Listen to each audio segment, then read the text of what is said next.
Dan pada musim panas kedua, saat Kisaki dalam rencananya, dia bertemu dengan Takemichi dan dalam hati berkata, "Lihatlah Hanagaki, aku kembali demi wanita dalam hidupku, dan aku akan lebih baik darimu," ucap Kisaki. Dan Kisaki yang sudah membuat rencana untuk menjadi berandalan teratas di Jepang dan memasukkan Sano Manjiro ke dalam rencananya. Karena bagi Kisaki, Sano adalah alat terbaik untuk meraih puncak kejayaan.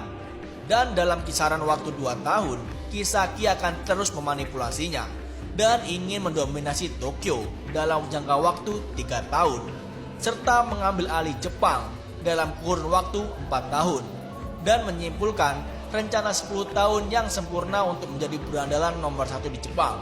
Dan kemudian Kisaki secara terbuka akan melamar Tachibana Hinata. Namun Kisaki menganggap seluruh rencananya gagal karena selalu dihalangi oleh Takemichi.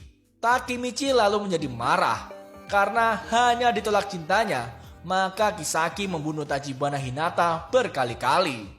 Kemudian Takemichi menendang senjata api yang dipegang oleh Kisaki dan mengambil lagi senjata itu dan menodongkan balik kepada Kisaki. Tapi kira-kira panik gak ya si Kisaki? Panik gak? Panik? Ya jelas, panik lah. Di saat Takemichi menodongkan senjata, lalu tiba-tiba Maiki dan Hina datang. Kisaki yang melihat Hina, dia pun lalu terkejut dan melarikan diri. Takemichi yang melihat hal itu lalu mengejar Kisaki.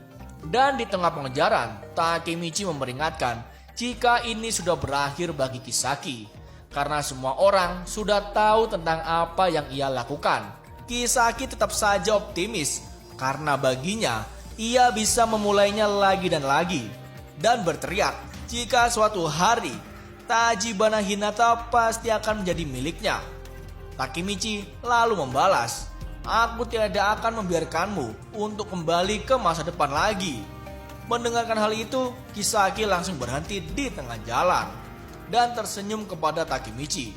Karena Takemichi masih menganggap Kisaki sebagai seorang pelompat waktu juga. Takemichi terkejut mendengar pernyataan dari Kisaki.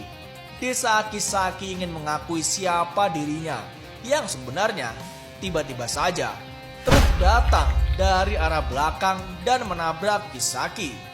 Kisaki yang telah tertabrak mengalami patah kaki dan patah tangan, sehingga ia tidak bisa berdiri lagi.